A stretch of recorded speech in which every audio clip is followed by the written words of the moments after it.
뭐? 한국 전지 훈련이요? 아직도 개고기 먹는 나라 아니에요? 여기 한국인들이 더위를 이기지 못해 정신이 나가서 뜨거운 음식을 먹는다고 비웃던 러시아의 17살 발레 영재가 있습니다. 그녀는 한국을 교양이 없는 나라라고 무시했죠. 하지만 단 2주 만에 그녀는 완전히 다른 사람이 되어 돌아갔습니다. 제 어리숙함을 용서해주세요. 왜 자신의 오만함을 뉘우치며 한국에 감사하게 되었는지 그 충격적인 2주간의 이야기를 지금부터 시작하겠습니다. 제 이름은 알리사 페트로바이고 모스크바 발레 아카데미의 수석 발레리나입니다.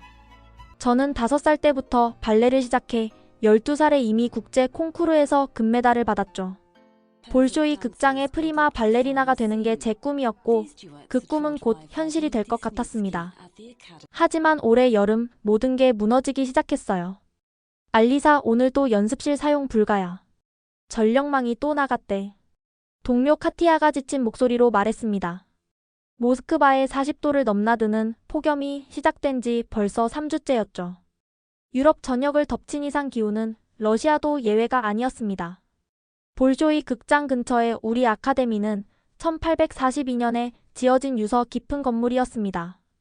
차르 시대부터 최고의 발레리나들을 배출한 명문이었죠. 바가노바, 울라노바, 플리세츠카야. 전설적인 발레리나들이 모두 이곳을 거쳐갔습니다. 하지만 그만큼 시설은 노후화되어 있었어요. 에어컨? 그런 건 애초에 설치된 적도 없었습니다. 러시아의 여름은 원래 선선했으니까요. 적어도 최근까지는 그랬죠. 어제 나타샤가 탈수로 쓰러졌어. 구급차로 실려갔다던데. 충격적인 소식이었습니다. 나타샤는 우리 중에서도 체력이 가장 좋은 친구였거든요. 매일 8시간씩 연습해도 지치지 않던 강철 체력의 소유자였는데 연습실로 가보니 정말 끔찍했습니다. 창문을 열어도 바람 한 점 없었고 오히려 밖에 뜨거운 공기만 들어왔죠. 100년 된 나무 바닥은 땀으로 미끄러웠고 거울은 습기로 뿌옇게 흐려져 있었습니다. 발레리나에게 가장 중요한 건 정확한 동작과 호흡인데 이런 환경에서는 숨쉬기조차 힘들었어요. 마담, 이대로는 가을 공연을 준비할 수 없어요. 제가 담당 선생님인 마담 이리나에게 항의했지만 그녀도 무력해 보였습니다.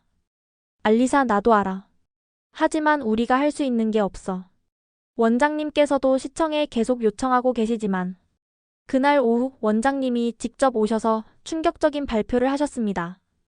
여러분, 안타깝지만 폭염이 끝날 때까지 아카데미를 임시 휴교합니다. 연습실에 침묵이 흘렀습니다.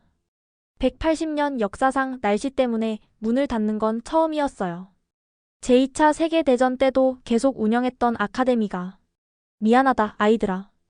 하지만 너희의 건강이 더 중요해. 어제 보건 당국에서 경고가 왔어. 이 상태로 연습을 계속하면 생명이 위험하다고. 원장님의 눈에 눈물이 고여 있었습니다. 평생을 발레에 바친 분이 이런 결정을 내리기까지 얼마나 고민했을지. 러시아의 인프라는 이미 한계에 다다라 있었습니다. 구소련 시절 만들어진 전력망은 이런 폭염을 견딜 수 있게 설계되지 않았죠. 모스크바 전역에서 하루에도 몇 번씩 정전이 일어났고 수도 공급도 불안정했습니다. 알리사, 이번 주 토슈즈 수업도 취소야. 너무 위험해. 마담 이리나가 안타까운 표정으로 말했습니다. 토슈즈를 신고 춤추다가 미끄러져 다치는 사고가 연이어 일어났거든요. 지난주에는 3학년 선배가 그랑주 때 도중 미끄러져 무릎 인대를 다쳤어요. 그날 밤 저는 기숙사 창문을 열어놓고 잠을 청했지만 소용없었어요. 방 안은 찜통 같았고 시트는 땀으로 축축했죠. 창밖에서는 구급차 사이렌 소리가 끊이지 않았습니다. 열사병으로 쓰러지는 사람들이 그만큼 많았던 거예요. 기숙사 복도에서 룸메이트 스베타를 만났습니다. 그녀도 잠을 못 이루고 있었죠. 알리사, 이대로면 정말 끝이야. 가을 공연은커녕 몸이 망가질 거야. 알아. 근데 어떻게 해? 모스크바 전체가 이 상황인데. 우리는 옥상으로 올라갔습니다. 그나마 바람이라도 있을까 해서요. 하지만 밖도 숨막히긴 마찬가지였어요. 모스크바의 밤하늘은 열기로 흐릿했고 도시 전체가 거대한 오븐 같았습니다. 프랑스나 영국은 어떨까? 거기도 마찬가지래. 파리 오페라 발레단도 연습을 중단했대. 유럽 전체가 이상기후로 고통받고 있었습니다. 하지만 특히 러시아가 심각했죠. 원래 추운 나라라 더위에 대한 대비가 전혀 없었으니까요. 다음 날 우리는 학교 근처 공원으로 갔습니다. 실내보다는 나을까 해서요. 하지만 그것도 착각이었어요. 아스팔트가 녹고 있어. 정말이었습니다. 도로에 아스팔트가 열기에 녹아 끈적거렸어요. 공원의 나무들은 잎이 다 말라 떨어지고 있었고 연못은 거의 바닥을 드러냈습니다. 저기 좀 봐. 카티아가 가리킨 곳에는 노숙자들이 분수대 주변에 모여 있었습니다. 이미 며칠 전에 물이 끊긴 분수대였는데도 그늘을 찾아 모인 거죠. 우리도 나무 그늘 아래 앉았지만 5분도 못 돼서 일어났습니다. 땅에서 올라오는 열기가 더 심했거든요. 이런 환경에서 어떻게 세계적인 발레리나가 될 수 있단 말이야? 저는 절망감에 빠졌습니다. 매일 8시간씩 연습하던 몸이 일주일만 쉬어도 굳어가는 게 느껴졌어요. 이대로면 가을 공연은커녕 발레리나 생명 자체가 끝날 것 같았죠. 그때였습니다. 제 인생을 완전히 바꿔놓을 제안이 들어온 게 바로 그때였어요. 기숙사로 돌아가니 스베타가 흥분한 표정으로 저를 기다리고 있었습니다. 알리사, 큰일이야. 아니, 좋은 일이야. 스베타가 종이를 흔들며 말했습니다. 한국? 지금 한국이라고 했어? 저는 룸메이트 스베타가 정신이 나갔다고 생각했습니다. 그녀가 들고 온 건 한국예술의 전당에서 보낸 여름 집중 프로그램 초청장이었죠. 우리 아카데미로 공식 초청이 왔대. 항공료랑 숙박비 전부 지원해준다고 해. 원장님이 희망자를 모집하고 있어. 저는 코웃음을 쳤습니다. 한국? 그 뜨거운 삼계탕이나 먹는 미개한 나라 말이야? 아시아 사람들이 발레를 뭘 안다고? 제 머릿속 한국은 이상한 나라였습니다. TV 다큐멘터리에서 봤죠. 한여름에 뜨거운 국물을 먹으며 땀을 뻘뻘 흘리는 사람들. 그러면서 시원하다고 외치는 정신 나간 모습을요. 그들은 에어컨도 살 돈이 없어서 그런 거야. 그래서 스스로를 속이는 거지. 불쌍한 사람들. 제 편견은 뿌리 깊었습니다. 러시아 발레계에서는 아시아 무용수들을 낮게 봤어요. 기술은 있을지 몰라도 진정한 예술성은 없다고 믿었죠. 특히 한국 같은 작은 나라는 더욱 무시했습니다. 그래도 알리사, 여기보다는 나을 거야. 최소한 연습은 할 수 있잖아. 스베타, 정신 차려. 한국은 러시아보다 더 덥고 습해. 게다가 제대로 된 시설도 없을 거야. 북한이랑 전쟁 중인 가난한 나라잖아. 저는 확신에 차 있었습니다. 한국에 대해 아는 거라곤 김치와 케이팝뿐이었지만 그것만으로도 충분히 판단할 수 있다고 생각했어요. 그런데 여기 사진 좀 봐. 스베타가 미리 충전해둔 태블릿을 건넸습니다. 정전에 대비해 항상 여러 대를 충전해두던 거였죠. 예술의 전당 오페라하우스 사진이었는데 잠시 말을 잃었어요. 현대적이고 웅장한 건물이 보였거든요. 이건 분명 조작된 사진이야. 아니면 겉만 번지르르하게 지어놓고 아는 엉망일 거야. 아시아 국가들이 다 그렇잖아. 체면 때문에 겉만 꾸미는 거지. 하지만 며칠 뒤 상황은 더 악화됐습니다. 모스크바 전역에 대규모 정전이 일어났고 이번엔 3일 동안 전기가 들어오지 않았어요. 수돗물도 끊겼죠. 학교에서 비상식수를 배급했지만 하루에 2리터뿐이었습니다. 씻을 물은 꿈도 못 꿨죠. 알리사, 나 정말 죽을 것 같아. 평소 밝고 쾌활했던 카티아가 탈진한 목소리로 말했습니다. 그녀가 이렇게 무기력한 모습은 처음이었어요. 나는 갈 거야. 여기서 이렇게 썩어가느니 차라리 한국이라도 가보는 게 나아. 평소 침착하고 신중한 성격의 카티아마저 한국행을 결정했습니다. 미친 거 아니야? 김치 냄새 나는 나라에 가서 뭘 배우겠다는 거야? 차라리 시베리아로 가는 게 나을 거야. 제가 비아냥거렸지만 카티아는 진지했습니다. 알리사, 자존심이 밥 먹여주니? 지금 우리가 연습 못한 지 2주가 넘었어. 이대로면 가을 공연은커녕 발레리나 생명도 끝이야. 그렇다고 아시아 따위에. 따위? 너 정말 그렇게 생각해? 우리가 얼마나 오만한지 모르겠어? 카티아의 말에 순간 할 말을 잃었습니다. 그날 밤 저는 충전해둔 노트북으로 한국을 검색해봤습니다.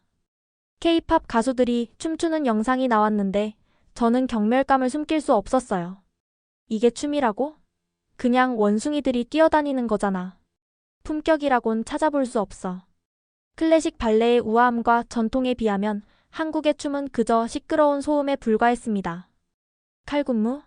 그건 예술이 아니라 체조였어요. 적어도 제 눈에는 그랬죠.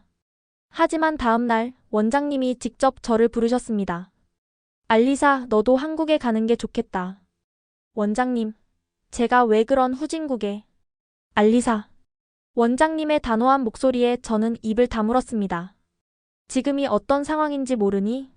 너가 이번 가을 지젤의 주역으로 내정되어 있었지만 이대로면 공연 자체가 취소될 수도 있어. 아니, 우리 아카데미가 문을 닫을 수도 있다고. 원장님의 눈에 눈물이 고여 있었습니다. 나도 자존심이 있어. 180년 전통의 우리 아카데미 학생들이 아시아에 가서 배운다. 하지만 지금은 생존이 걸린 문제야. 하지만 원장님, 한국이 우리한테 가르쳐 줄 게 뭐가 있겠어요?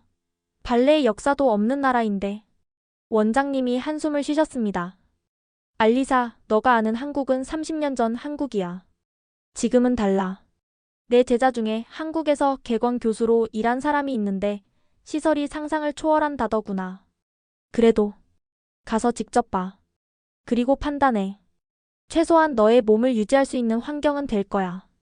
결국 저는 마지못해 신청서에 서명했습니다. 하지만 마음속으로는 계속 투덜거렸죠. 분명 후회할 거야. 한국 같은 곳에서 뭘 배울 수 있겠어. 아마 에어컨도 없는 허름한 체육관에서 연습하라고 하겠지. 그리고 매일 김치만 먹여대겠지. 출발 전날 짐을 싸면서도 계속 불평했습니다. 토슈즈도 제대로 없을 거야. 바닥은 콘크리트일 테고. 아, 정말 왜 이런 굴욕을 당해야 하는지. 출발 당일 아침 공항으로 가는 길에서 저는 10명의 동료들과 함께였습니다. 다들 암울한 표정이었죠. 마치 유배를 가는 사람들 같았어요. 2주만 버티자. 어차피 러시아나 한국이나 지옥인 건 마찬가지일 테니까. 스베타가 힘없이 말했습니다. 아니야, 한국이 더 나쁠 거야. 습도 때문에. 제가 단언했습니다. 비행기에 오르면서도 저는 한국을 얕잡아 봤습니다. 불쌍한 나라. 우리 같은 수준 높은 발레리나들을 받아서 영광이겠지. 하지만 곧 제가 얼마나 어리석었는지 깨닫게 됩니다. 그것도 아주 충격적인 방법으로요. 10시간의 비행 끝에 인천공항에 도착했을 때 저는 최악의 상황을 각오하고 있었습니다. 준비들 됐어? 밖은 아마 40도는 넘을 거야. 그리고 습도 때문에 숨쉬기도 힘들 거야. 제가 동료들에게 경고했습니다. 아시아의 습한 더위는 악명 높았으니까요. 러시아의 건조한 더위와는 차원이 다를 거라고 생각했죠. 비행기에서 내려 게이트웨이를 걸을 때까지도 별다른 느낌은 없었습니다. 하지만 입국장으로 향하는 통로에 들어서자마자 이상한 일이 일어났습니다. 이게 뭐지? 갑자기 시원한 바람이 얼굴을 스쳤어요. 처음엔 착각인가 싶었는데 계속 걸을수록 온도가 내려가는 게 확실히 느껴졌죠. 스베타, 여기 시원해?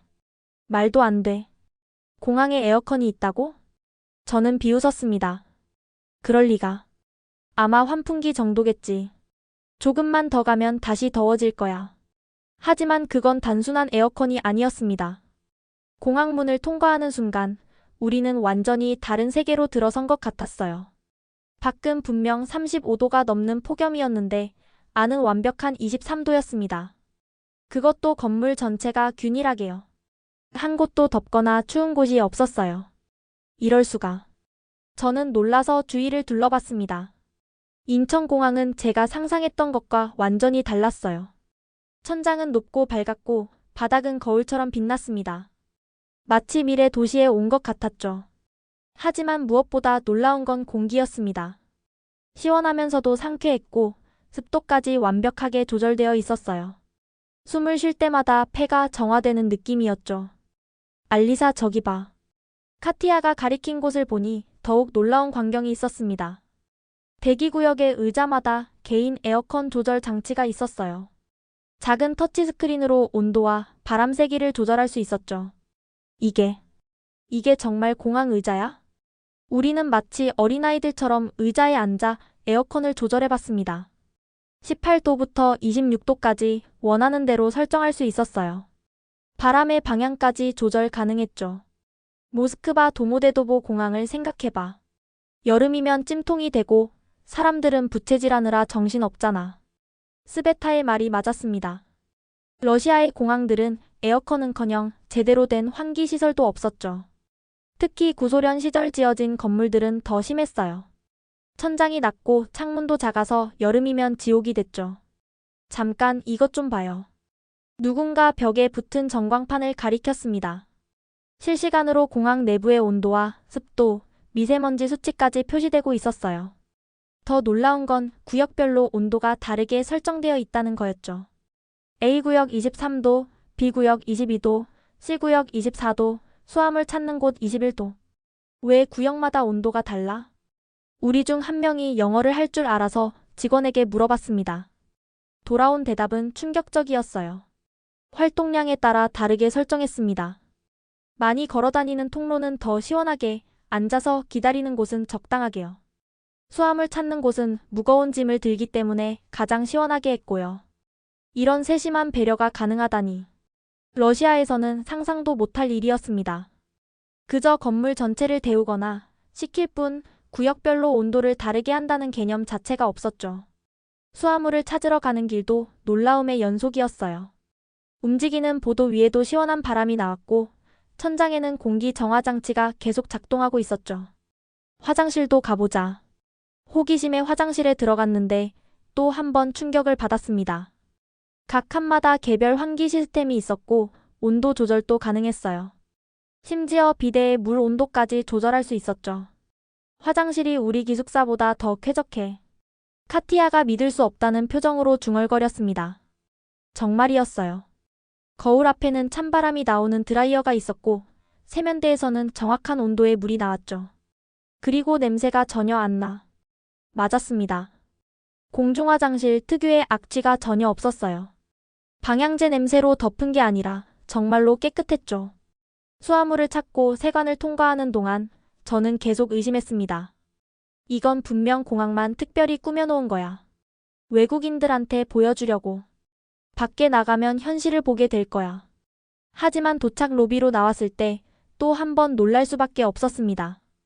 거대한 공간 전체가 완벽하게 냉방되어 있었고 곳곳에 휴식 공간이 마련되어 있었죠. 가장 인상적인 건 무료 음수대였습니다.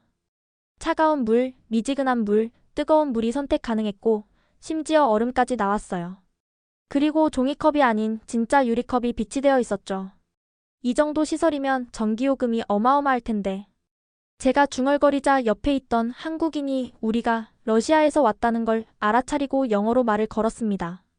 한국은 에너지 효율 기술이 발달했어요. 그리고 공항은 국가의 첫인상이니까 투자를 아끼지 않죠. 친절한 설명이었지만 저는 여전히 믿기 어려웠어요.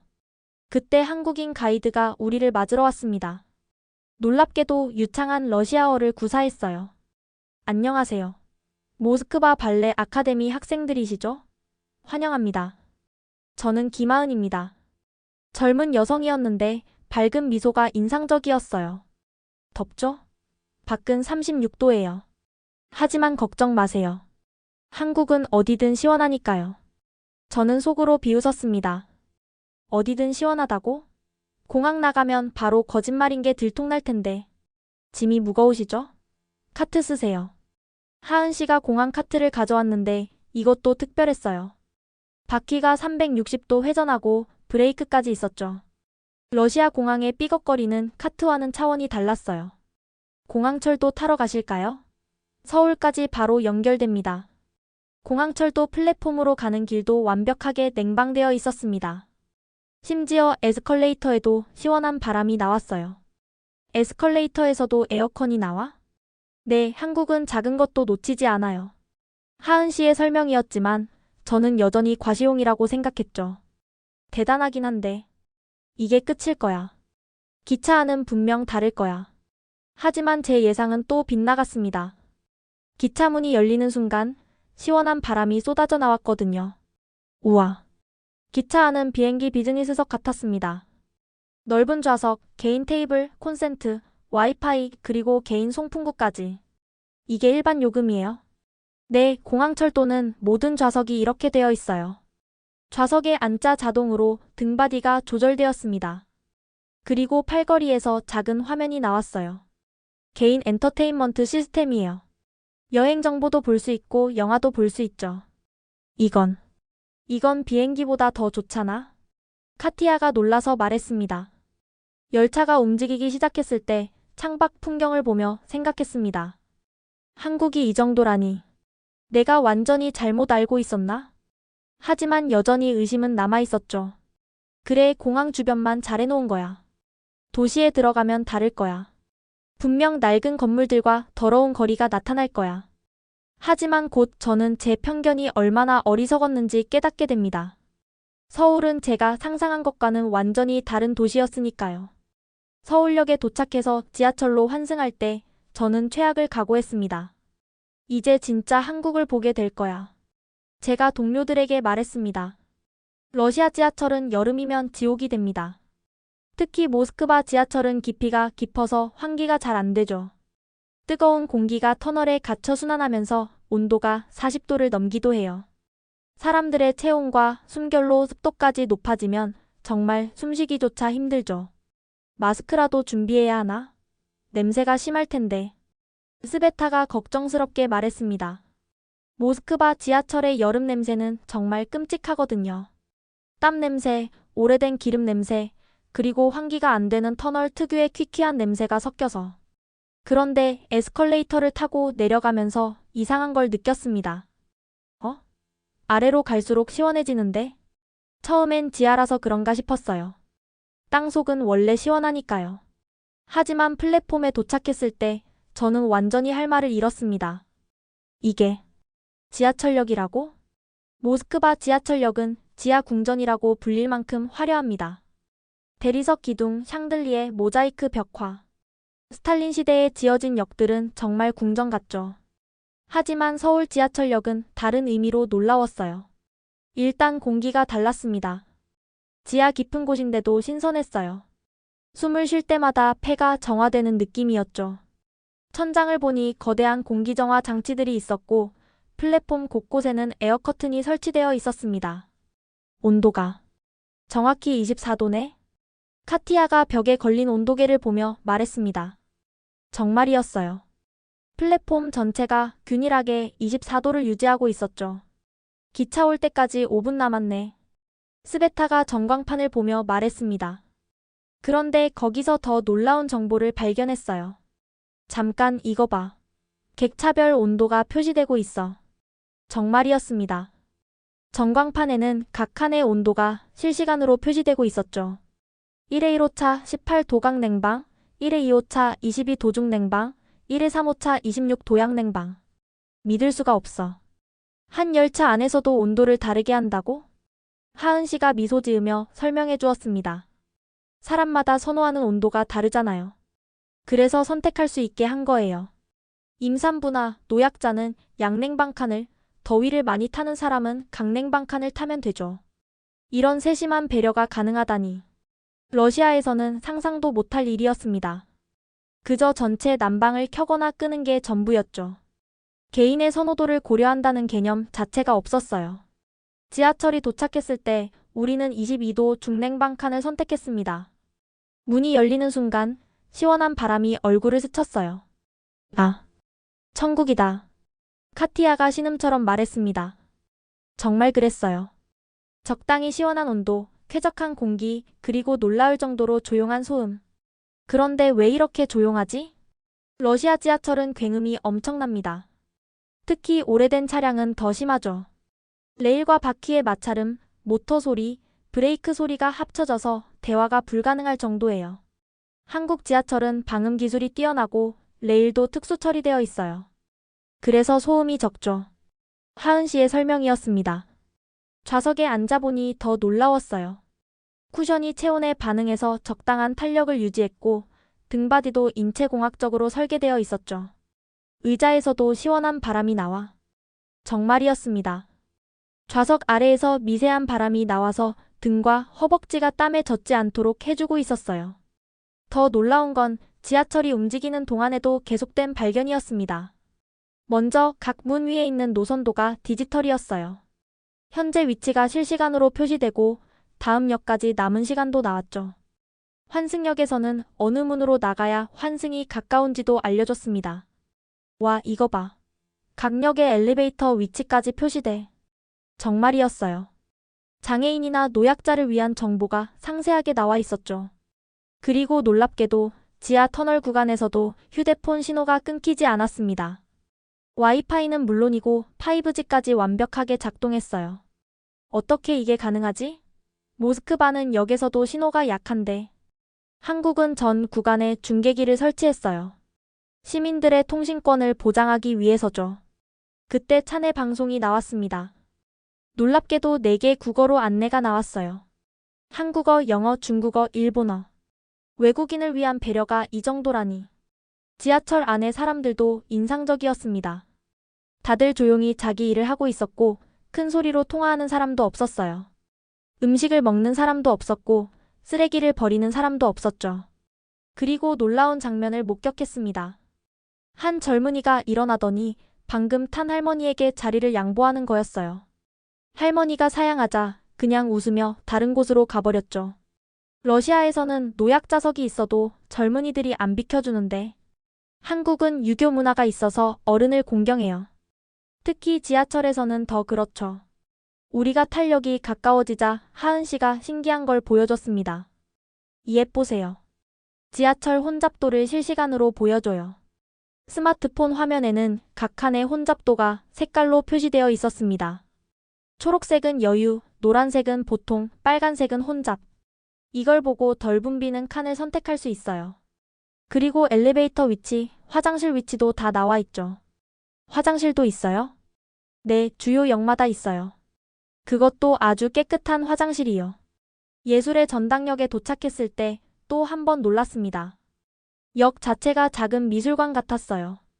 벽면에는 예술 작품들이 전시되어 있었고 클래식 음악이 은은하게 흘러나왔죠. 각 역마다 테마가 있어요. 여기는 예술의 전당이 있어서 예술을 테마로 꾸몄죠. 천장은 높고 밝았고 조명은 자연광에 가까웠습니다. 바닥은 미끄럽지 않은 특수 타일로 되어 있었고요. 에스컬레이터도 특별해요. 속도를 자동으로 조절하거든요. 정말이었습니다. 사람이 많을 때는 천천히, 적을 때는 빠르게 움직였어요. 그리고 손잡이도 체온에 반응해서 여름엔 시원하게, 겨울엔 따뜻하게 유지된다고 했죠. 지상으로 올라가면서 걱정이 됐습니다. 밖에 열기가 안으로 들어올 텐데. 하지만 놀랍게도 출구에는 에어커튼이 설치되어 있었어요. 보이지 않는 바람의 벽이 밖의 열기를 차단하고 있었죠. 이 정도 기술력이면 저는 할 말을 잃었습니다. 단순히 에어컨을 설치한 게 아니라 에너지 효율과 승객의 편의를 극대화한 첨단 시스템이었어요. 지하철역을 나서면서 저는 완전히 압도당한 기분이었습니다. 이게 일반 시민들이 매일 이용하는 교통수단이라고? 네, 하루 수백만 명이 이용해요. 그래서 더 쾌적하게 만들어야 하죠.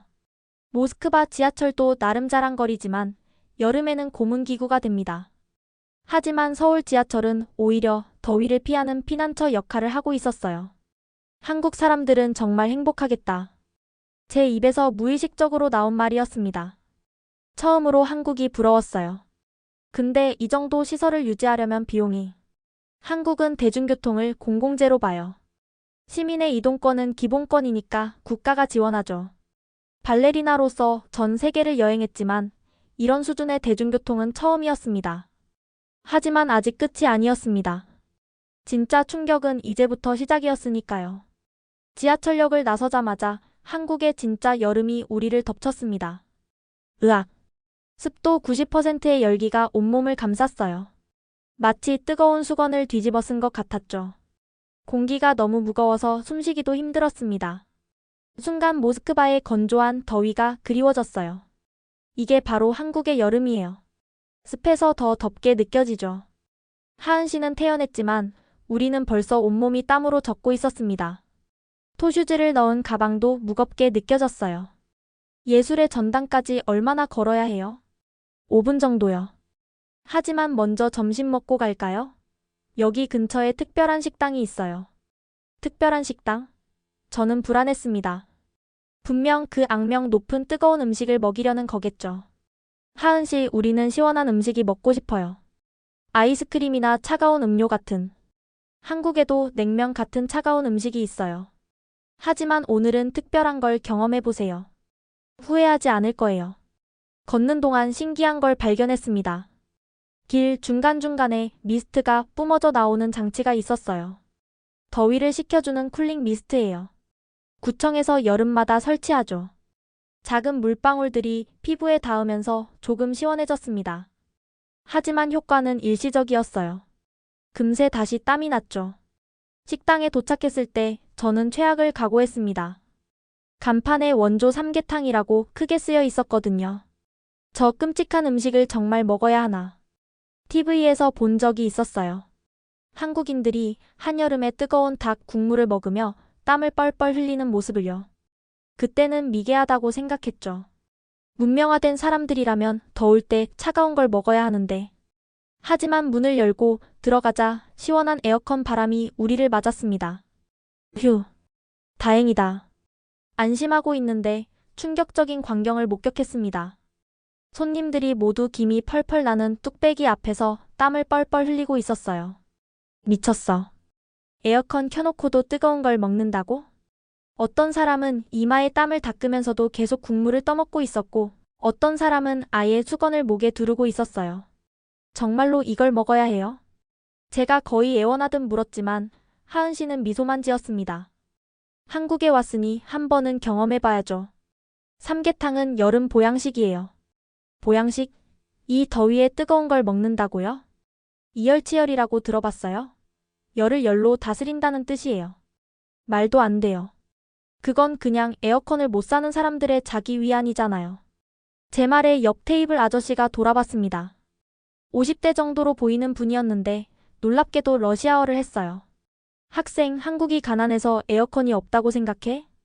갑작스러운 질문에 당황했습니다. 아, 그게. 여기 봐.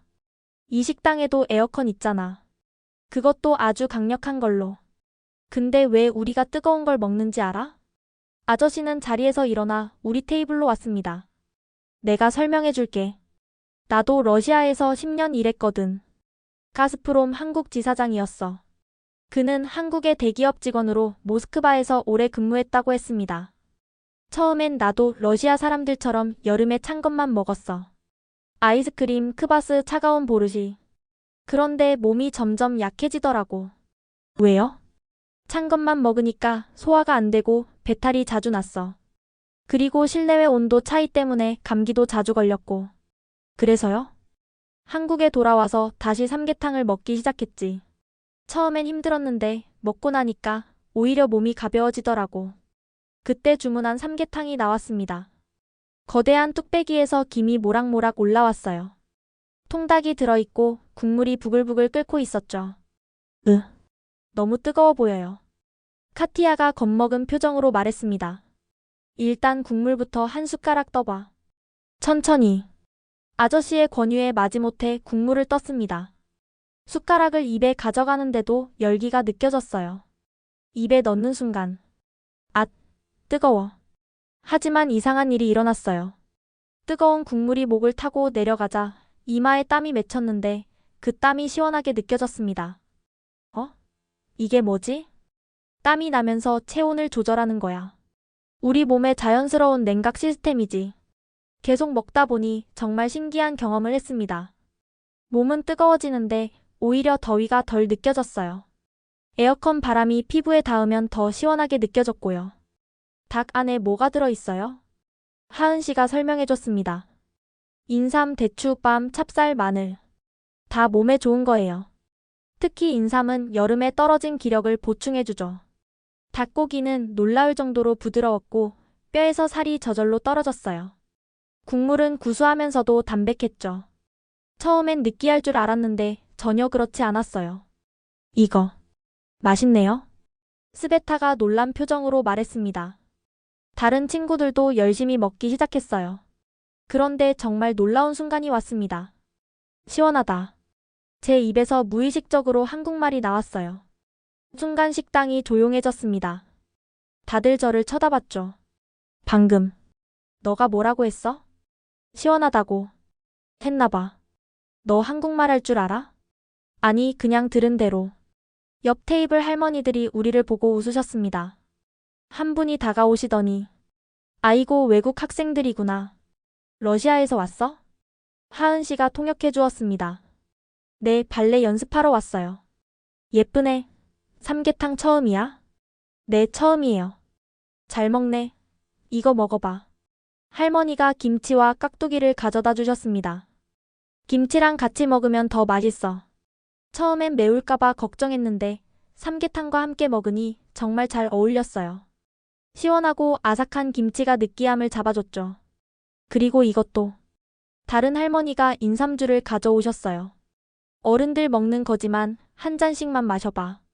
기력이 날 거야. 작은 잔에 따라주신 인삼주는 달콤하면서도 쌉싸름했어요. 목을 타고 내려가면서 몸이 따뜻해졌죠. 한국 사람들은 다 이렇게 친절해요? 제가 묻자 할머니가 웃으셨습니다. 멀리서 온 손님인데 당연히 잘해줘야지. 우리도 외국 가면 도움받잖아. 또 다른 할머니가 덧붙이셨어요. 러시아 발레 유명하잖아. 우리 손녀도 발레 배우는데 러시아 선생님한테 배웠어. 정말요? 그럼. 한국에 러시아 발레 선생님 많아. 다들 훌륭하시더라고. 이런 대화를 나누면서 계속 삼계탕을 먹었습니다. 신기하게도 먹으면 먹을수록 몸이 가벼워졌어요. 이제 이해가 돼요. 제가 말했습니다. 뜨거운 걸 먹으니까 땀이 나고 그 땀이 증발하면서 체온을 낮춰주는 거네요. 아저씨가 고개를 끄덕였습니다. 맞아. 그리고 더 중요한 게 있어. 여름에 찬 것만 먹으면 위장이 약해져. 그러면 소화가 안 되고 기력이 떨어지지. 하지만 따뜻한 음식을 먹으면 오히려 소화가 잘 되고 영양분 흡수도 좋아져. 과학적인 근거가 있는 거였네요. 그럼 한국인들이 바보가 아니야. 수천 년 동안 이 덥고 습한 여름을 견뎌왔는데 그동안 쌓인 지혜가 있지. 그때 아저씨가 흥미로운 이야기를 해주셨습니다. 그런데 알아? 러시아 사람들의 조상도 한국인들과 같은 뿌리에서 왔다는 설이 있어. 정말요? 만주족이라고 들어봤어? 그들이 러시아 극동지방에도 살았는데 한국의 고구려와 같은 문화권이었대. 심지어 단군 왕검을 공통조상으로 모셨다는 기록도 있고. 단군 왕검이요? 한국의 시조야. 하늘의 아들이 땅으로 내려와 나라를 세웠다는 전설이 있지. 그런데 만주 지역 여러 민족들도 비슷한 전설을 가지고 있었대. 정말 놀라운 이야기였습니다. 그래서 한국인과 러시아인이 서로 친근함을 느끼는 건지도 몰라. 같은 조상의 피가 흐르니까. 식사를 하면서 주변을 관찰했습니다. 가족 단위 손님들이 많았는데 다들 화목해 보였어요. 아이들도 뜨거운 삼계탕을 잘 먹고 있었죠. 러시아는 가족끼리도 각자 다른 걸 먹는데 한국은 함께 먹는 문화예요. 특히 이런 보양식은 온 가족이 함께 먹죠. 정을 나누는 거예요. 하은 씨의 설명이었습니다. 그때 옆 테이블에서 흥미로운 대화가 들렸어요. 젊은 부부가 아이와 함께 있었는데 엄마, 왜 여름에 뜨거운 거 먹어요? 우리 몸은 똑똑해서 더울 때 찬 걸 먹으면 오히려 더 덥게 느껴져. 뜨거운 걸 먹으면 우리 몸이 스스로 시원하게 만들어줘. 신기해요. 그래서 할머니, 할아버지도 여름에 삼계탕 드시는 거야. 아이가 고개를 끄덕이며 열심히 먹는 모습이 귀여웠어요. 어린아이도 이해하는 걸 우리는. 카티아가 부끄러워하며 말했습니다. 식사를 마치고 일어서려는데 놀라운 일이 일어났습니다. 정말로 몸이 가뿐했어요. 밖에 나가도 아까처럼 덥지 않았죠. 정말 시원해졌어. 스베타가 신기해하며 말했습니다. 이제 이해했지? 이열치열의 의미를. 아저씨가 뿌듯해하며 말했습니다. 그리고 하나 더. 삼계탕을 먹으면서 땀을 흘리는 건 일종의 디톡스야. 몸속 노폐물이 빠져나가는 거지. 정말 신기한 경험이었습니다. 러시아에서는 여름에 아이스크림과 찬 음료만 찾았는데 그래도 더위를 이기기 힘들었어요. 하지만 뜨거운 삼계탕을 먹고 나니 오히려 몸이 시원해졌죠.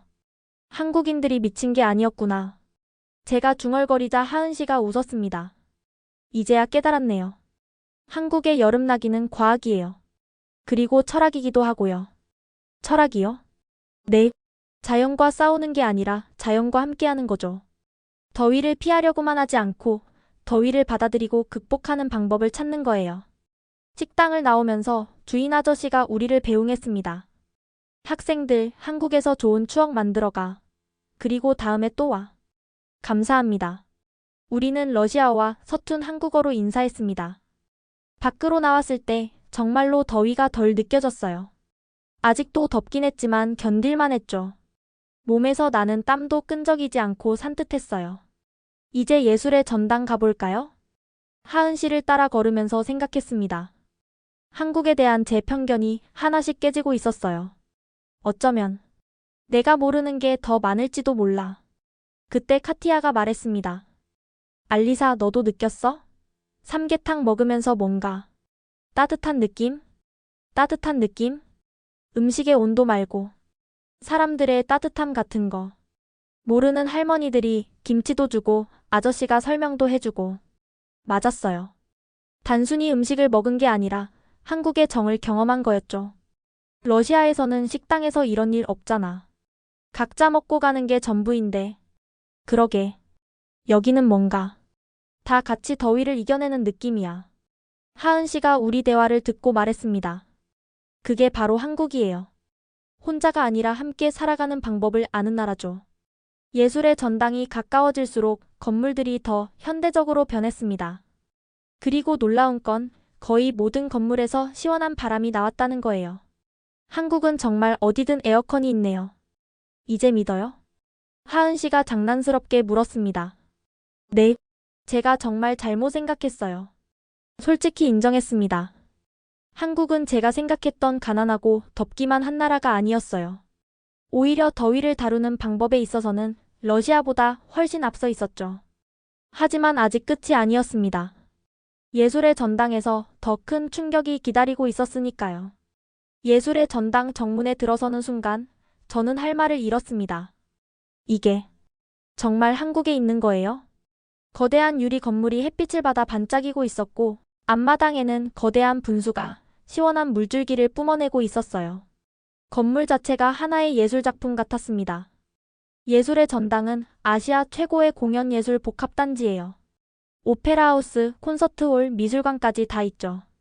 하은 씨의 설명을 들으면서도 믿기지 않았습니다. 볼쇼이 극장보다 더 현대적이고 웅장해 보였거든요. 건물 안으로 들어가자 또 한 번 놀랐습니다. 로비의 천장이 20m는 되어 보였고 전면 유리창으로 자연광이 쏟아져 들어왔어요. 그런데도 전혀 덥지 않았죠. 특수 유리로 되어 있어서 빛은 들어오지만 열은 차단해요. 그리고 천장에 보이는 저 구조물이 자연 환기 시스템이에요. 정말 천장에는 거대한 환기 구조물이 있었는데 마치 거대한 꽃잎처럼 열렸다 닫혔다 하고 있었어요. 온도와 공기질에 따라 자동으로 조절돼요. 벽면 곳곳에는 한국의 전통 예술품과 현대 미술 작품들이 전시되어 있었습니다. 마치 거대한 미술관 같았어요. 발레 연습실은 3층이에요. 엘리베이터를 타려는데 또 놀랐습니다. 엘리베이터 문이 열리자 클래식 음악이 흘러나왔어요. 층마다 다른 음악이 나와요. 3층은 발레 음악이 나올 거예요. 정말이었습니다. 3층에 가까워지자 차이코프스키의 백조의 호수가 들렸어요. 엘리베이터를 나와 복도를 걸었습니다. 복도 바닥은 특수 재질로 되어 있어서 토슈즈를 신고 걸어도 미끄럽지 않았어요. 연습실 앞에서도 준비 운동을 할 수 있도록 배려한 거예요. 드디어 연습실 문을 열었을 때 오마이갓! 카티아가 러시아어로 소리쳤습니다. 저도 똑같은 심정이었어요. 연습실은 상상을 초월했습니다. 300평은 되어 보이는 거대한 공간, 한쪽 벽면 전체가 거울이었고 바닥은 최고급 댄스 플로어였어요. 천장은 6m는 되어 보였고 자연광이 들어오는 채광창이 있었죠. 바닥이 따뜻해요? 맨발로 서보니 정말이었습니다. 차갑지도 뜨겁지도 않은 완벽한 온도였어요. 바닥 난방이 되어 있어요. 발레리나들의 발 보호를 위해서죠. 온도는 자동으로 조절됩니다. 여름엔 시원하게, 겨울엔 따뜻하게요. 스베타가 바에 손을 대보더니 깜짝 놀랐습니다. 바도 온도 조절이 돼.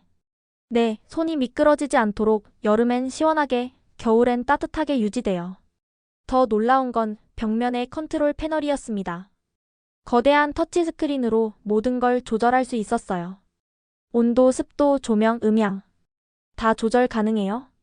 네, 각자의 연습 스타일에 맞춰서요. 심지어 거울의 각도도 조절할 수 있어요. 거울의 각도를? 하은 씨가 시범을 보였습니다. 버튼을 누르자 거울이 살짝 기울어졌어요. 점프 동작을 연습할 때는 거울을 위로 기울이면 전신을 볼 수 있어요.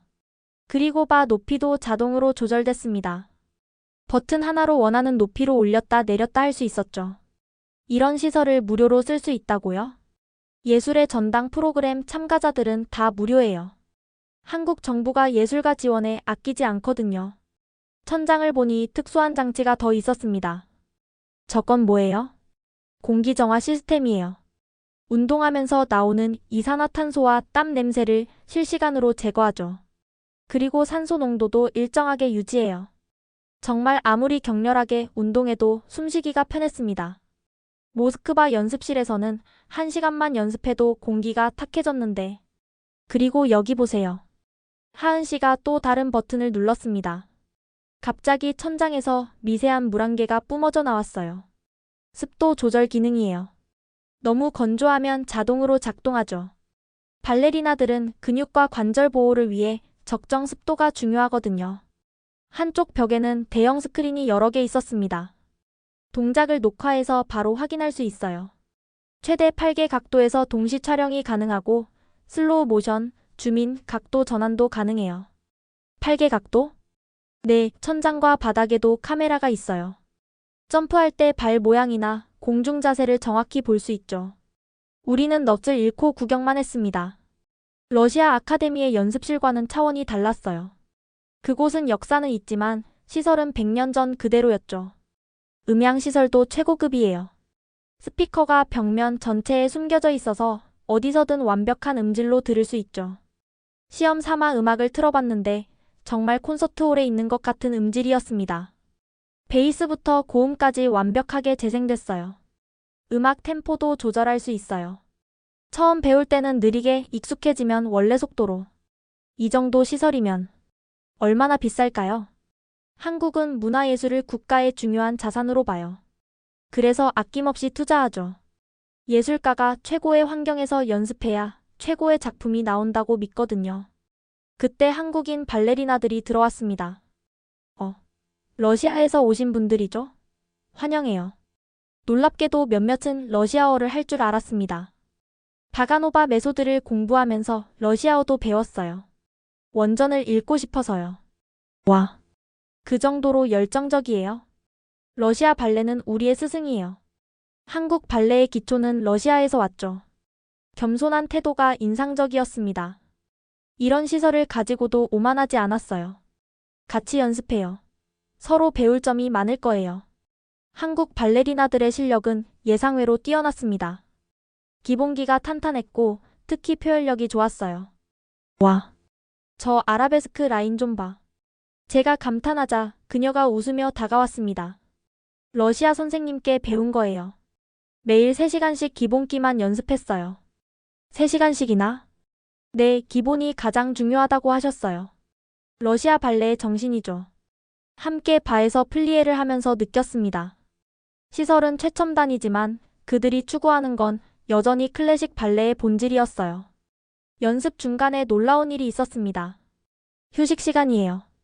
다들 수분 보충하세요. 한국 발레리나 중 한 명이 작은 냉장고에서 음료를 꺼냈습니다. 이것도 무료예요? 네, 이온 음료, 비타민 워터, 단백질 음료까지 다 있어요. 발레리나들의 건강 관리를 위해서죠. 러시아에서는 물도 각자 가져와야 했는데 휴식하면서 한국 발레리나들과 대화를 나눴습니다. 한국 발레계는 어때요? 경쟁이 치열해요. 하지만 서로 돕기도 해요. 오늘처럼 외국 친구들이 오면 다 같이 환영하고요. 러시아는 경쟁만 치열한데 예전엔 한국도 그랬대요. 하지만 함께 성장하는 게 더 중요하다는 걸 깨달았죠. 연습을 계속하다가 제가 점프 착지를 살짝 잘못했습니다. 순간 발목에 통증이 느껴졌어요. 아, 괜찮아요? 한국 발레리나들이 즉시 달려왔습니다. 발목 삔 것 같아요. 잠깐만요. 한 명이 벽에 있는 비상 버튼을 눌렀습니다. 5분도 안 돼서 의료진이 도착했어요. 예술의 전당에는 의료진이 상주해요? 네, 공연하다가 다치는 경우가 있으니까요. 응급처치는 즉시 가능해요. 의료진이 제 발목을 살펴보고 응급처치를 해줬습니다. 다행히 큰 부상은 아니에요. 하지만 오늘은 무리하지 마세요. 비용은 예술의 전당에서 연습하는 분들은 무료예요. 또 한 번 놀랐습니다. 러시아에서는 모든 게 자비 부담이었는데 연습을 마치고 샤워실로 갔습니다. 이것도 놀라웠어요. 개인 샤워부스. 각자 프라이버시가 보장되는 샤워부스가 있었고 온도 조절도 가능했어요. 그리고 샴푸, 바디워시, 수건까지 다 준비되어 있었죠. 사우나도 있어요. 근육 이완에 좋죠. 정말 작은 사우나까지 있었습니다. 이 모든 게 발레리나를 위한 거군요. 한국은 예술가를 존중해요. 좋은 환경에서 연습해야 좋은 작품이 나오니까요.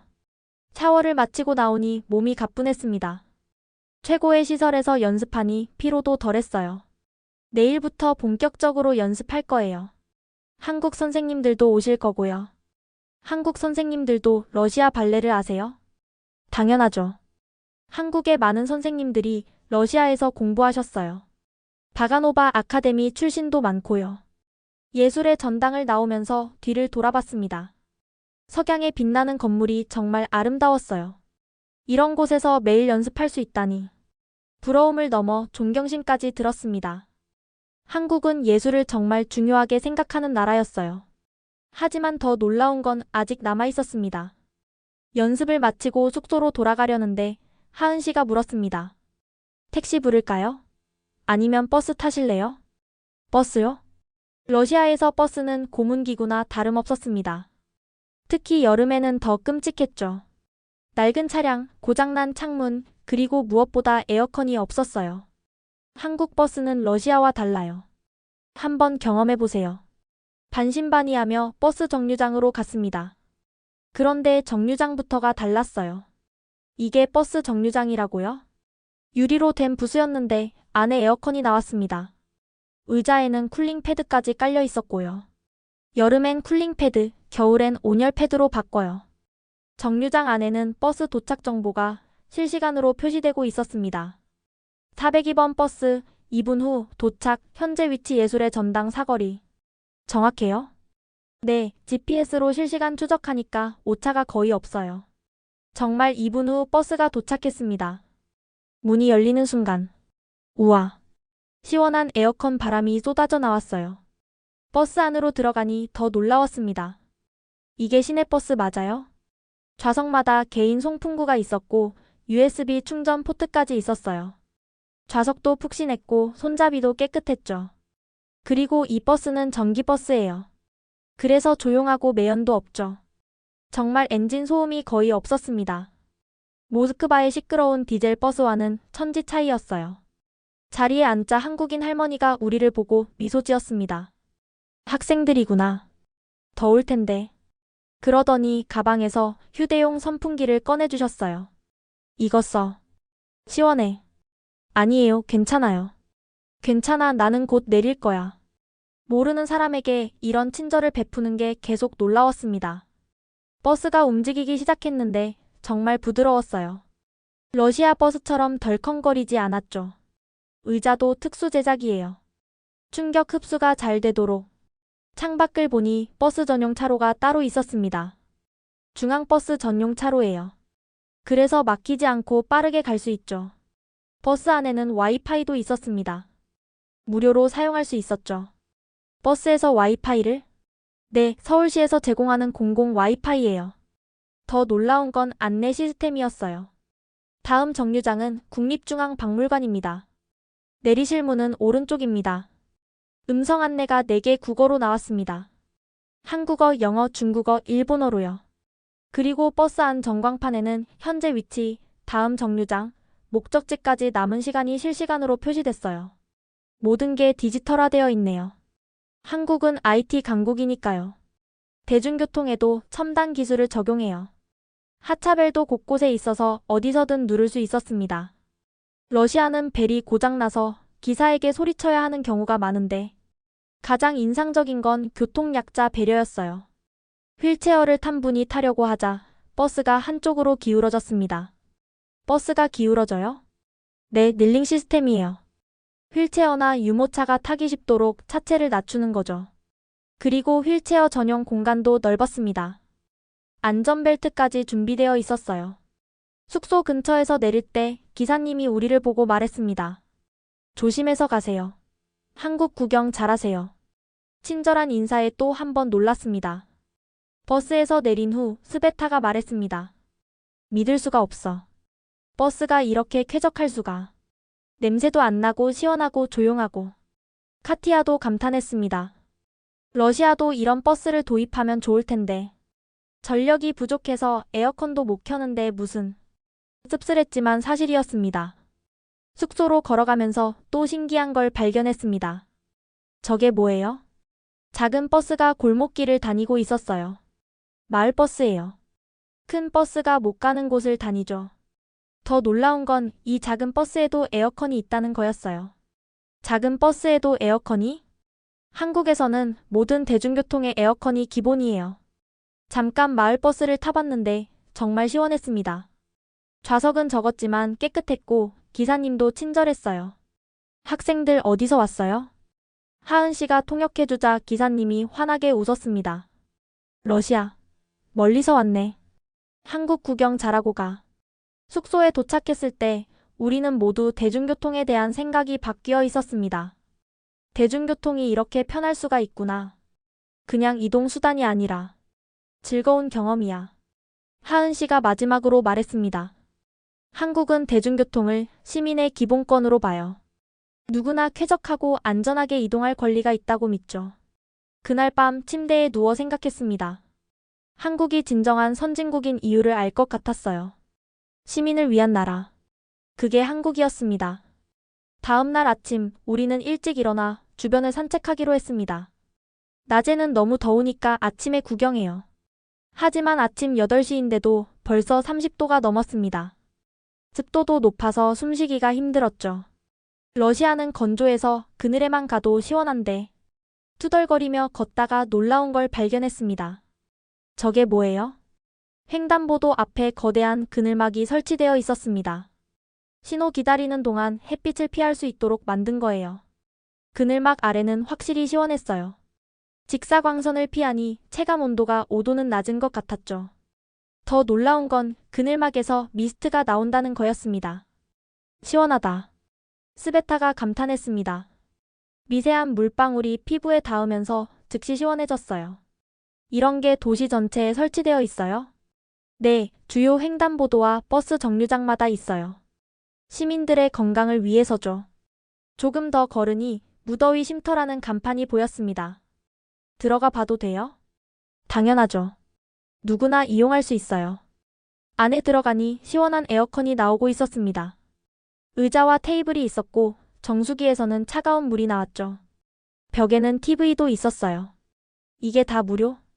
이미 많은 노인분들이 쉬고 있었습니다. 여름에는 집보다 여기가 더 시원해요. 한 할머니가 우리에게 말했습니다. 학생들도 더우면 언제든 들어와서 쉬어. 여기는 24시간 열려 있어. 24시간이요? 그럼 밤에도 더운 날이 있잖아.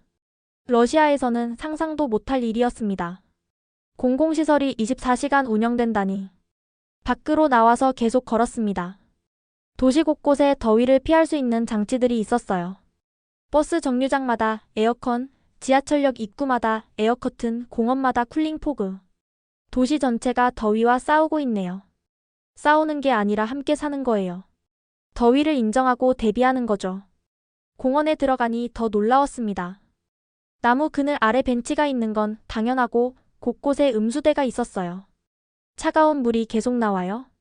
네, 필터로 정수된 깨끗한 물이에요. 아이들은 분수대에서 놀고 있었습니다. 바닥 분수라서 안전했죠. 러시아는 분수대에 들어가면 경찰이. 여기는 애초에 들어가라고 만든 분수예요. 아이들이 안전하게 놀 수 있도록. 정말 아이들이 신나게 뛰어놀고 있었고 부모들은 근처 그늘에서 지켜보고 있었어요.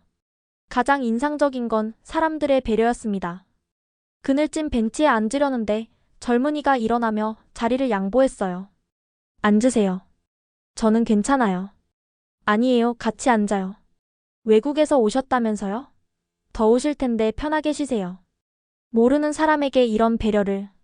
산책을 마치고 돌아오는 길에 하은 씨가 말했습니다. 한국의 여름 대책은 단순히 시설만이 아니에요. 서로를 배려하는 마음이 있어서 가능한 거죠. 정말 그랬습니다. 최첨단 시설도 놀라웠지만 그보다 서로를 생각하는 마음이 더 인상적이었어요. 러시아도 이렇게 될 수 있을까요? 제가 물었습니다. 시설은 돈이 있으면 만들 수 있어요. 하지만 문화는 시간이 필요하죠. 한국도 하루아침에 이렇게 된 게 아니에요. 숙소에 도착했을 때 우리는 모두 생각이 많았습니다. 한국이 보여준 건 단순한 부유함이 아니었어요. 함께 살아가는 지혜였죠. 일주일째 되는 날 저녁 하은 씨가 특별한 제안을 했습니다. 오늘 밤에 한강에서 연습해 볼래요? 밤에요? 밖에서요? 러시아에서는 상상도 못할 일이었습니다.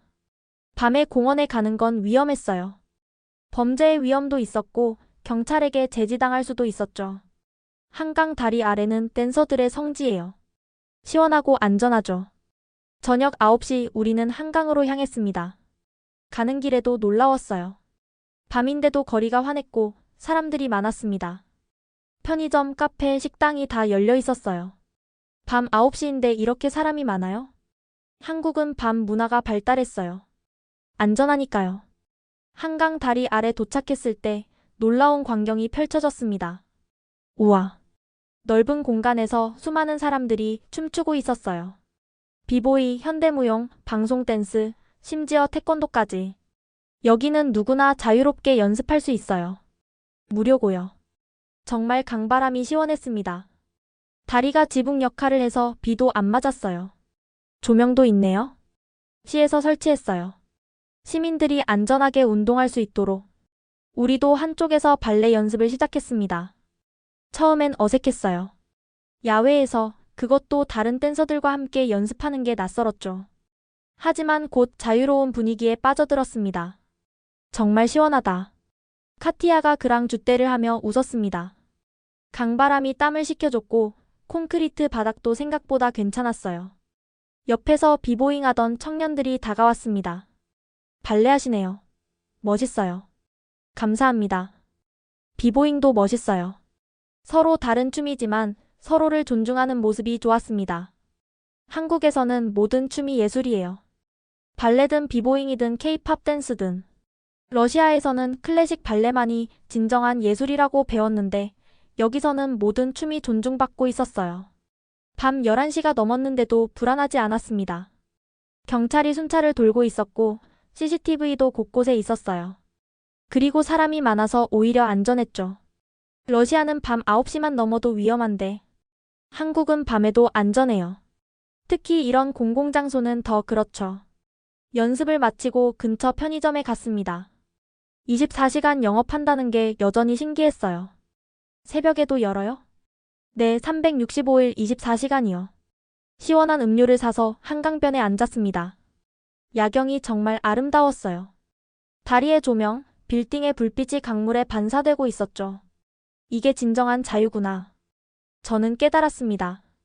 언제든 어디서든 하고 싶은 걸 할 수 있는 환경. 그게 진짜 자유였어요. 한국 사람들은 정말 행복하겠어요. 스베타가 부러워하며 말했습니다. 이렇게 안전하고 자유로운 나라에서 사니까. 새벽 1시가 되어서야 숙소로 돌아갔습니다. 놀랍게도 심야버스가 운행되고 있었어요. 새벽에도 버스가? 네, 올빼미 버스라고 해요. 밤늦게 귀가하는 시민들을 위해서죠. 버스 안도 낮 시간대와 다름없이 깨끗하고 안전했습니다. 숙소에 도착해서도 여운이 남았어요.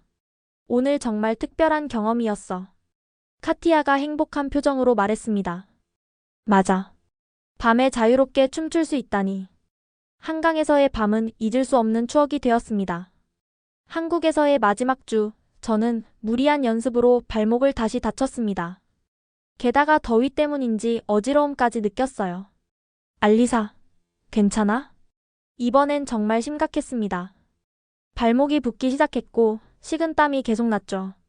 병원에 가야 할 것 같은데. 그때 예술의 전당 직원이 다가왔습니다. 1층에 한의원이 있어요. 가보실래요? 한의원이요? 한의학은 들어본 적이 있었지만 서양 의학이 아니라서 불안했어요. 러시아에도 민간요법이 많았는데 대부분 효과가 없었거든요. 하지만 선택의 여지가 없었습니다. 한의원은 예상과 달랐습니다. 깨끗하고 현대적인 시설이었어요. 어서 오세요. 어디가 불편하신가요? 나이 지긋한 한의사 선생님이 제 상태를 살펴봤습니다. 먼저 맥을 짚더니 혀를 보여달라고 했어요.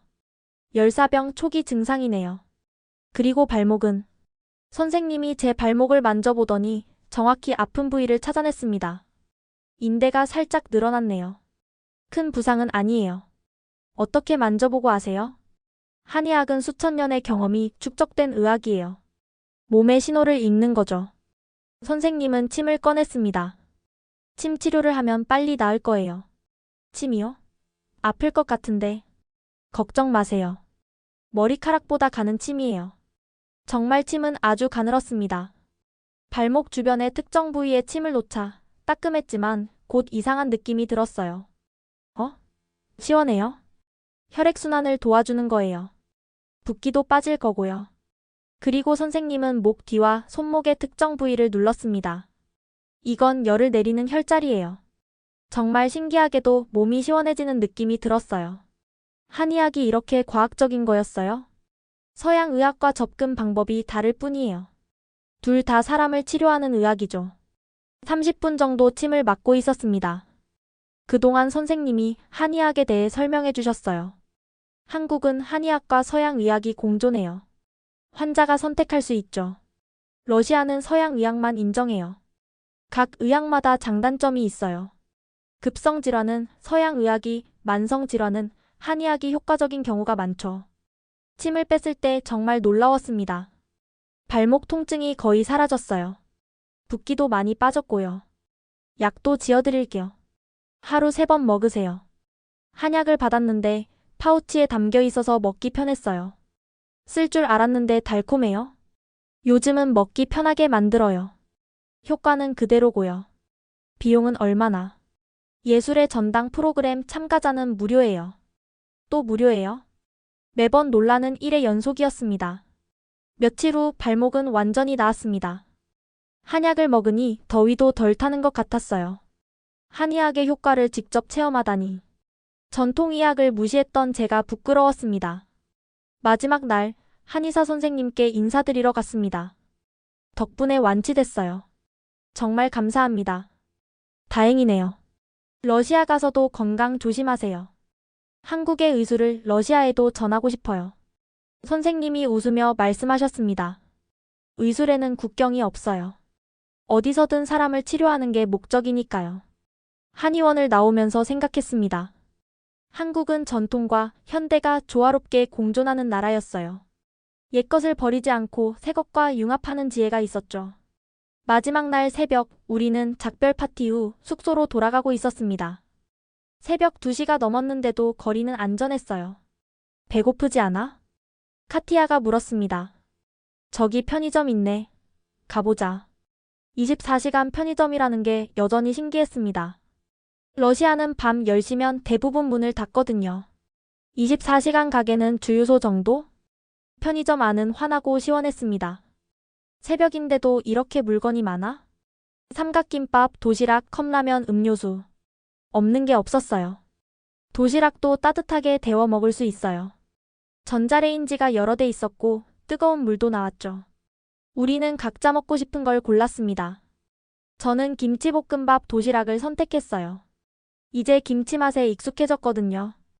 편의점 음식이 이렇게 맛있을 수가. 스베타가 감탄했습니다. 편의점 앞 테이블에 앉아 먹으면서 새벽 풍경을 봤어요. 택시가 지나가고 대리운전 기사들이 커피를 사가고 청소 차량이 거리를 깨끗이 하고 도시가 잠들지 않네요. 그래서 24시간 도시라고 해요. 직원분도 친절했습니다. 우리가 외국인인 걸 알고 젓가락 사용법도 알려주셨어요. 러시아 학생들이에요? 한국 어때요? 너무 좋아요. 러시아와 정말 달라요. 다음에 또 오세요. 한국은 언제나 환영이에요. 새벽 시간인데도 안전하고 편리하고 친절한 나라. 이게 바로 한국이었습니다. 편의점을 나와 숙소로 걸어가면서 2주간의 시간을 돌아봤어요. 정말 꿈 같은 시간이었어. 맞아. 한국이 이런 나라일 줄은. 우리 모두 한국에 대한 생각이 완전히 바뀌어 있었습니다.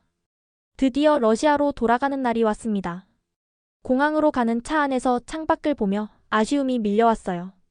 벌써 2주가 지났다니. 시간이 정말 빨랐어.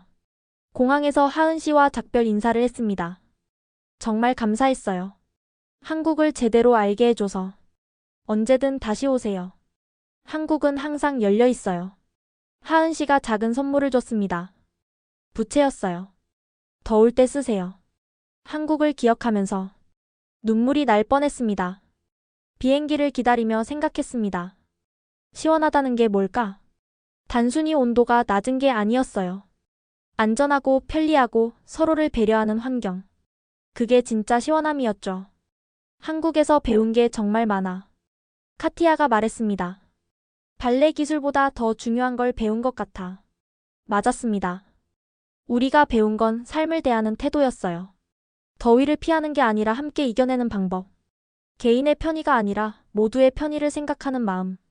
전통을 버리지 않고 현대화 조화시키는 지혜. 이열치열도 이제 완전히 이해했어. 뜨거운 걸 먹으며 함께 땀 흘리고 서로를 격려하는 것. 그게 한국의 방식이었죠. 러시아에 돌아가면 뭐부터 해야 할까? 일단 우리가 본 걸 전해야지. 시설이 없어도 서로 배려하는 마음은 가질 수 있으니까요. 비행기에 오르면서 창밖을 봤습니다. 꼭 다시 올 거야. 2주 전엔 무시했던 나라가 이제는 가장 그리운 곳이 되었습니다. 한국은 단순히 덥고 습한 나라가 아니었어요. 그 더위를 이기는 지혜와 기술, 그리고 따뜻한 마음을 가진 나라였죠. 진짜 선진국이 뭔지 이제 알 것 같아. 제 편견과 오만함이 부끄러웠습니다. 하지만 이제라도 깨달을 수 있어서 감사했어요. 그때 스베타가 말했습니다. 그런데 정말 신기해. 아저씨가 말한 것처럼 한국인과 러시아인이 같은 조상에서 왔다니. 맞아. 단군 왕검과 고구려 이야기 기억나? 만주족이 우리 조상이기도 하다는 거. 카티아가 덧붙였습니다. 그래서인지 한국 사람들이 낯설지 않았어. 처음 만났는데도 친근했달까? 그러고 보니 정말 그래. 외모도 비슷한 사람들이 많았고. 저도 같은 생각이었습니다. 한국인들의 따뜻한 정이 남 같지 않게 느껴졌던 이유가 어쩌면 같은 뿌리에서 왔기 때문인지도 모른다고 생각했어요. 언젠가는 러시아도 한국처럼 될 수 있을까? 시간이 걸리겠지만 불가능하진 않을 거야. 우리도 같은 피가 흐르니까. 비행기가 이륙하면서 마지막으로 한국 땅을 내려다봤습니다. 작지만 강한 나라. 전통과 현대가 조화를 이루는 나라. 무엇보다 사람을 생각하는 나라. 고맙습니다, 한국. 제가 작게 중얼거렸습니다. 2주 동안 한국이 보여준 것들은 단순한 시설이나 기술이 아니었어요. 어려운 환경을 함께 극복하는 지혜, 서로를 배려하는 마음, 그리고 끊임없이 발전하려는 열정이었죠.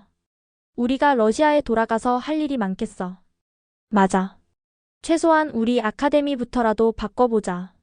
서로 도우면서 연습하는 문화를 만들어보는 거야. 모두가 희망에 차 있었습니다. 한국에서의 경험은 우리 모두를 변화시켰어요. 편견과 오만함을 버리고 겸손과 배려를 배웠죠.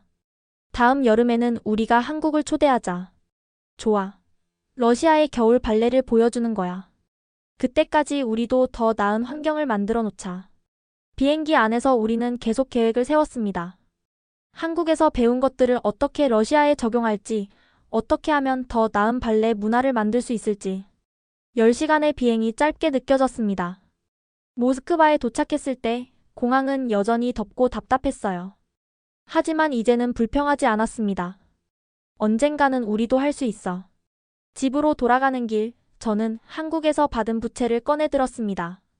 부채질을 하니 시원한 바람이 얼굴을 스쳤어요. 그리고 한국의 추억이 떠올랐죠. 뜨거운 삼계탕을 먹으며 시원하다고 외치던 순간. 그때 깨달았던 진정한 시원함의 의미. 그것은 단순히 온도의 문제가 아니라 마음의 문제였어요. 함께 어려움을 극복하고 서로를 배려하며 미래를 위해 노력하는 것. 그것이 진정한 시원함이었습니다. 한국 정말 놀라운 나라였습니다. 제 일기장 마지막 페이지에 이렇게 적었어요. 그리고 언젠가 꼭 다시 가고 싶은 나라가 되었습니다. 부채를 가슴에 품고 잠이 들었습니다. 꿈속에서 다시 한강의 시원한 바람을 느꼈어요. 그리고 한국 사람들의 따뜻한 미소를 봤습니다. 정말 잊을 수 없는 2주였습니다. 지금까지 러시아 발레리나 알리사의 한국 경험담을 들어보셨습니다. 편견으로 가득했던 한 소녀가 진정한 선진 문명을 경험하고 돌아간 이야기였는데요. 여러분도 주변의 외국인들에게 따뜻한 한국의 정을 보여주시면 어떨까요? 우리가 당연하게 여기는 것들이 누군가에게는 놀라운 경험이 될 수 있습니다. 오늘 영상이 유익하셨다면 구독과 좋아요 부탁드립니다. 그리고 한국의 진정한 가치를 세계에 알리기 위해 이 영상을 공유해주세요. 원더풀의 사연이었습니다. 감사합니다.